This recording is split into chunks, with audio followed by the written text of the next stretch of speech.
Oi, gente! Hoje nós vamos falar sobre a hipertensão. O nosso grupo ele é composto pela Arislene, pela Bianca, pela Heloísa, Nicole e eu. Eu vou começar falando um pouco da etiologia, da hipertensão. A hipertensão ela é caracterizada por um aumento da pressão maior ou igual a 140 por 90. E aproximadamente, no mundo hoje em dia, 1 bilhão de pessoas são hipertensas. A prevalência média no Brasil, com a pressão maior ou igual a 140 por 90, é de 32,3%. E com a pessoa entre 70 anos, essa porcentagem vai de 71,7%. E mesmo sendo uma doença de alta prevalência, na população brasileira, a taxa de controle ela é muito inferior, ou seja, ela tem uma maior mortalidade, ela está com uma maior mortalidade.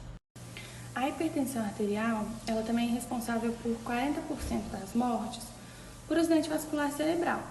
Os outros 25% são por doença arterial coronariana e, em combinação com diabetes, 50% vai por insuficiência renal. Os principais fatores de risco para o desenvolvimento são a idade, sendo que acima de 65 anos a prevalência aumenta 60%. Raça negra, obesidade, sedentarismo, baixo consumo de cálcio e potássio, alto consumo de sal e álcool, fatores socioeconômicos e os fatores genéticos. O diagnóstico da hipertensão arterial é basicamente estabelecido pelo encontro dos níveis tensionais permanentemente elevados acima da normalidade, quando a pressão arterial é determinada por meio de métodos e condições apropriadas. Portanto, a medida da pressão arterial é o elemento-chave para o diagnóstico da hipertensão arterial.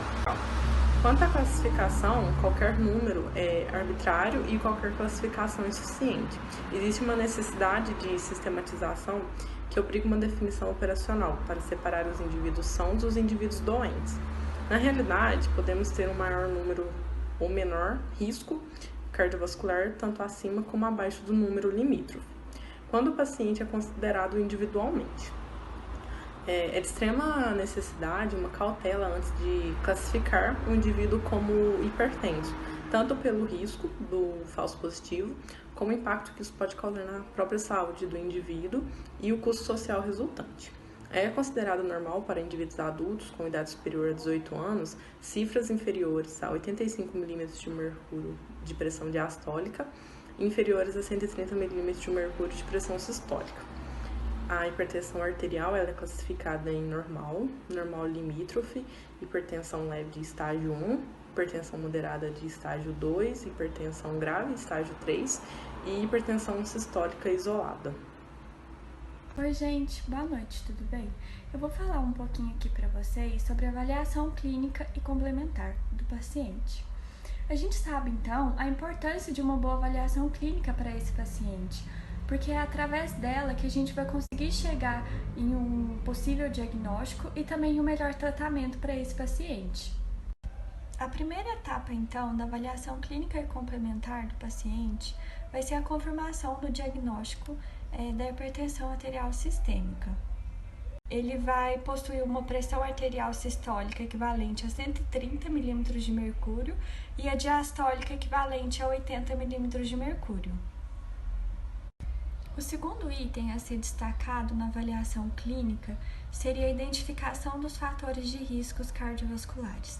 Neles a gente encontra o uso excessivo de álcool, o tabagismo, a obesidade, dietas inadequadas, como também a idade, onde os homens com maiores de 55 anos e mulheres maiores de 65 anos, e também o histórico familiar, onde vai ter uma maior predisposição a pessoas que já têm casos de hipertensão arterial na família. Outro ponto também que devemos prestar atenção é a presença de doenças associadas nesse paciente hipertenso. A anamnese é uma etapa fundamental também na avaliação clínica, porque é através dela e dessa conversa que vamos ter com o nosso paciente, que a gente vai obter respostas a respeito da história familiar dele, a respeito de suas queixas e também se ele faz uso de algum medicamento ou substância que possa interferir nessa aferição da pressão arterial, gerando então resultados inconclusivos para o seu diagnóstico. Na anamnese, a gente pode contar também com alguns exames de rotina, como a análise de urina, o potássio plasmático, a glicemia de jejum, o ritmo de filtração glomerular, a creatina plasmática, o colesterol total, HDL e triglicérides, e também o ácido úrico plasmático. Tudo isso para um melhor acompanhamento do nosso paciente. Na avaliação física e complementar do paciente, nós temos a última etapa, que é o exame físico. Nele, a gente vai aferir a pressão arterial desse paciente. E para que o resultado seja correto, a gente deve levar alguns fatores em conta, como o peso, a altura, a circunferência abdominal, a frequência respiratória e também a massa corpórea desse paciente. Na aferição da pressão arterial, a gente deve levar em conta também a ausculta, a palpação e o pulso do paciente. A decisão terapêutica, então, ela deve ser baseada em alguns fatores, como a avaliação do risco de fatores cardiovasculares, a lesão de órgãos-alvos e também a doença cardiovascular pré-estabelecida. E não somente a gente deve levar em conta o nível da pressão arterial do indivíduo. A abordagem terapêutica, então, da pressão arterial elevada vai incluir o uso de medicamentos, como antihipertensivos, e também a utilização de exercícios físicos, que já foi comprovado que exercícios físicos de média e alta complexidade, realizados 2 a 3 vezes por semana, têm resultados consideráveis para esses pacientes considerados hipertensos. Hoje eu vou falar sobre a equipe multiprofissional. A equipe multiprofissional é formada por médicos, enfermeiros, técnicos de enfermagem, psicólogos, farmacêuticos, fisioterapeutas, assistentes sociais, agentes comunitários de saúde, mas, entretanto, não é necessário todo esse grupo para formar essa equipe. E eu vou falar também sobre o tratamento. O tratamento se divide em duas partes, o tratamento não medicamentoso e o tratamento medicamentoso. O tratamento não medicamentoso, ele visa estabelecer uma melhora da qualidade de vida do paciente e assim também suas mudanças de hábitos de vida, como a diminuição do álcool e o excesso de tabagismo. Além disso, incentiva também a prática de exercício físico e a diminuição de estresse e também uma melhora na alimentação. O tratamento medicamentoso ele tem como objetivo a proteção do sistema cardiovascular, assim diminuindo a pressão arterial e agindo de forma antihipertensiva, e também diminuindo a taxa de mortalidade associada à hipertensão arterial. Os fármacos preferencialmente utilizados são o diurético tiazida, o BBC, inibidores da enzima conversora de angiotensina, bloqueadores dos receptores de angiotensina e beta-bloqueadores. E quando essa pressão arterial sobe progressivamente, não reduzindo com os fármacos, esse paciente deve ser levado a uma emergência e, chegando lá, preferencialmente devem ser encaminhados até a UTI, onde serão tratados com fármacos antihipertensivos intravenosos, e assim também sendo monitorados até com que essa pressão se abaixe. Boa noite, eu vou dar continuidade sobre as diretrizes da hipertensão arterial sistêmica. Em novembro de 2020, durante o 105º Congresso Brasileiro de Cardiologia, eles apresentaram uma nova diretriz da hipertensão arterial sistêmica. Como a gente sabe, as doenças cardiovasculares, elas estão relacionadas com os grandes números de óbitos no Brasil. E a hipertensão arterial é o principal fator de risco para esses óbitos. Alguns estudos mostraram que a maioria dos pacientes que são hipertensos, eles não controlam essa doença. E essa doença, ela vai gerar altos custos para o sistema de saúde, porque a maioria desses pacientes precisam ser hospitalizados ou precisa de procedimentos ambulatórios. Além disso, também precisa de medicamentos para conseguir controlar essa doença. E diante desse cenário, essa Sociedade Brasileira de Cardiologia, junto com outros especialistas que tinham experiência nessa área de cardiologia, eles atualizaram essa diretriz com o objetivo de planejar, bolar novas estratégias para conseguir melhorar, o controle da doença no Brasil. E em relação à diretriz anterior, do ano de 2016, eles alteraram alguns aspectos que estavam relacionados à classificação, o diagnóstico e o tratamento farmacológico da hipertensão. Nessa nova diretriz, teve algumas mudanças em relação à classificação. A classificação, que era considerada PA normal, agora ela é considerada PA ótima. Na classificação pré-hipertensão, ela foi dividida em PA normal e pré-hipertensão. Já em relação às outras classificações, como hipertensão arterial estágio 1, estágio 2 e estágio 3, se manteve nos mesmos padrões da antiga diretriz. Já em relação ao diagnóstico, o que mudou nessa nova diretriz? Essa nova diretriz diz que a pressão arterial ela deve ser aferida nos 2 braços e durante uma consulta, seja domiciliar ou seja em algum hospital, essa pressão arterial ela deve ser aferida 3 vezes com um intervalo de 1 a 2 minutos. E quando as 2 primeiras aferições tiver alguma diferença menor que 10 milímetros por mercúrio, deve ser feita uma nova aferição. Além disso, essa nova diretriz fala que a medida ambulatorial da pressão arterial e a medida residencial da pressão arterial, ela não deve ser confundida com a alta medida da pressão arterial. Essa alta medida da pressão arterial, ela é feita por um equipamento automático do próprio paciente. E essa automedida da pressão arterial, devido à pandemia do Covid-19, ela facilitou muito o diagnóstico, o acompanhamento e o tratamento desses hipertensos.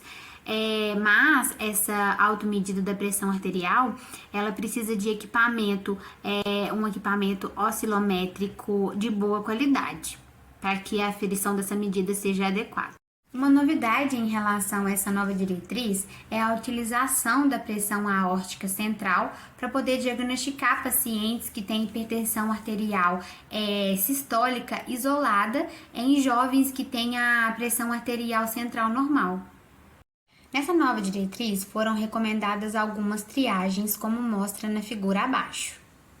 Nessa figura, vemos que quando a PA é considerada ótima e quando ela é considerada normal, é só necessário recomendações de repetir essas medidas, essas aferições, essa pressão anualmente. Já quando é classificada como pré-hipertensão, as seguintes recomendações são feitas.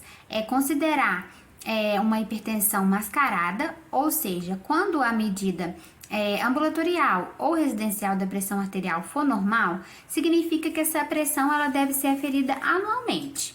Agora, quando for anormal, significa que é necessário iniciar o tratamento. Quando for classificado hipertensão arterial estágio 1 e 2, é necessário seguir algumas recomendações, como mostra na figura. Considerar essa hipertensão como avental branco e seguir as mesmas recomendações da classificação da pré-hipertensão. Quando for classificado como hipertensão estágio 3, as recomendações é que já foi feito o diagnóstico de hipertensão arterial e iniciar o tratamento. Agora, quando for classificada como emergência, significa que precisa encaminhar esse paciente para emergência e o diagnóstico de hipertensão arterial é confirmado e inicia-se o tratamento. Então, a gente trouxe também um assunto bem interessante no nosso trabalho, que é em relação às linhas de cuidados com os pacientes na saúde pública. Tem diversas patologias nessas linhas de cuidados e a gente vai falar agora sobre as linhas de cuidados para hipertensão.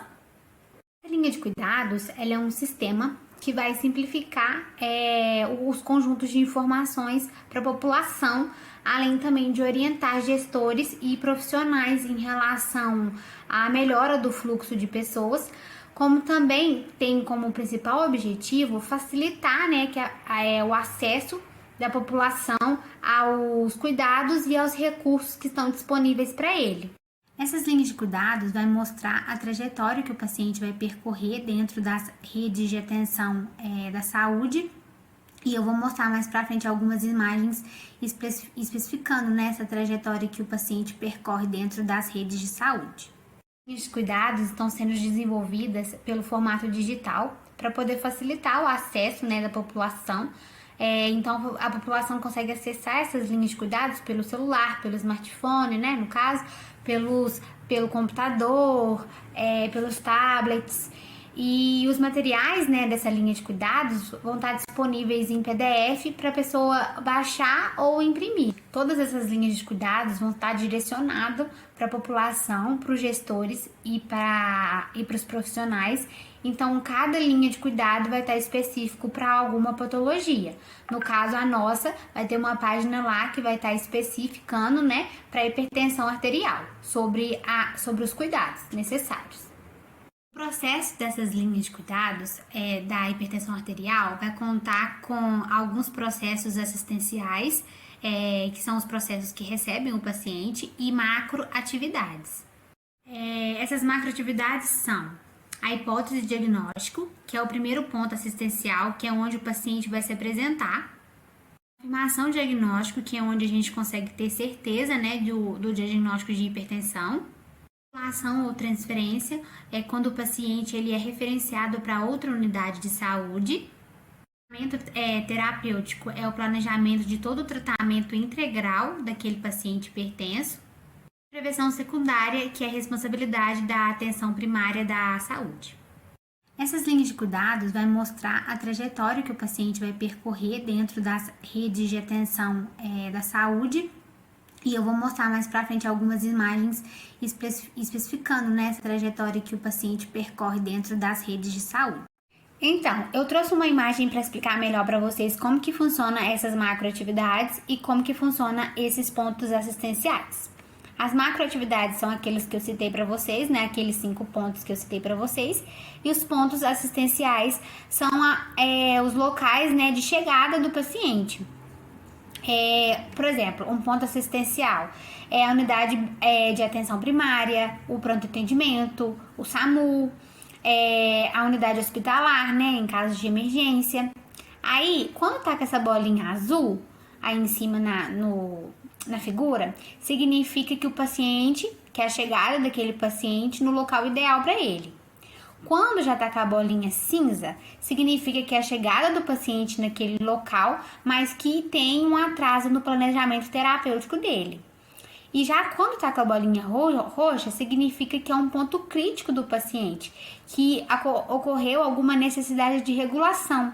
E essa regulação, ela é planejada, conferida e administrada pela central de regulação. Ou seja, é uma observação. Esse ponto crítico significa que a pessoa ou teve uma crise hipertensiva, por exemplo, ou teve alguma lesão de algum órgão-alvo, e dessa forma. Vou mostrar para vocês nessa figura também como que funciona essas linhas de cuidados, como que o paciente deve prosseguir em cada situação. Por exemplo, o paciente chegou na unidade de pronto atendimento e ele tem hipertensão arterial sistêmica. Aí ele tá com uma crise hipertensiva, aí mostrando nessa figura, essa crise hipertensiva com lesão de algum órgão-alvo, o que vai fazer? Vai fazer um planejamento terapêutico e ele vai necessitar de uma internação hospitalar. Agora, quando ele não tiver lesão de órgão-alvo, vai fazer só um planejamento terapêutico e vai referenciar ele para uma unidade de atenção primária. Agora, quando for uma hipertensão arterial crítica, já vai fazer o encaminhamento direto para a unidade de atenção primária. Agora, o paciente chega no serviço móvel, que é o SAMU, ele tem hipertensão arterial sistêmica. Aí, por exemplo, ele está com crise hipertensiva. Se ele tem uma lesão de órgão-alvo, o que eles vão fazer? Vão fazer o manejo inicial dele e vai referenciar ele para a unidade hospitalar. Agora, ele não tem lesão de órgão-alvo, vai fazer o manejo inicial, mas vai referenciar ele para uma unidade de pronto atendimento. E já quando ele tem uma hipertensão arterial crônica, só vai fazer o encaminhamento dele para a unidade de atenção primária. Então, em cada local que o paciente for atendido, ele vai ser ou referenciado, né? Se ele não for atendido naquele local, ele vai ser referenciado para outra atenção. O paciente já chega direto na unidade hospitalar, né, de emergência, ele tem hipertensão arterial sistêmica, aí ele tá com uma crise e tá com uma lesão de órgão-alvo, eles vão fazer um planejamento terapêutico para ele e depois que ele melhorar, vai referenciar ele para uma unidade de atenção primária para fazer o acompanhamento dele. E quando não tiver lesão do órgão-alvo, a mesma coisa, eles vão fazer o planejamento terapêutico e vão referenciar para a unidade de atenção primária. Já quando tiver a hipertensão arterial, né, ela for crônica, também vai fazer o encaminhamento direto para a unidade de atenção primária. É importante a gente lembrar, né, que todas essas imagens que eu apresentei, o encaminhamento vai ser feito quando o paciente precisar, né, ir para outro ponto assistencial que não seja da responsabilidade daquele ponto assistencial. É igual eu mostrei. No caso lá, o paciente no início chegou lá no hospital. Eu vou falar aqui então sobre um dos programas que foi criado para auxiliar essa população hipertensa. Um deles é a Farmácia Popular. Ela foi criada em 13 de abril de 2004 com o objetivo de auxiliar essa população hipertensa, com a distribuição desses remédios para essas pessoas que tomam esses medicamentos controlados e não têm condição de estar comprando esses medicamentos. Cumprindo, então, um dos principais diretrizes da Política Nacional de Assistência Farmacêutica. E conforme o credenciamento desses indivíduos, então, nessas farmácias, eles vão conseguir obter o medicamento, como no caso da nossa população, que é os hipertensos, ou também eles vão conseguir o medicamento com desconto nas farmácias. Com tudo isso, a gente pode concluir como que é importante, né, o diagnóstico e o tratamento da hipertensão arterial. E também, além disso, com tudo que a gente mostrou no nosso trabalho, a gente vê a importância que é um trabalho, né, de uma equipe multiprofissional em torno daquele paciente, auxiliando, né, no acompanhamento, no tratamento daquele paciente.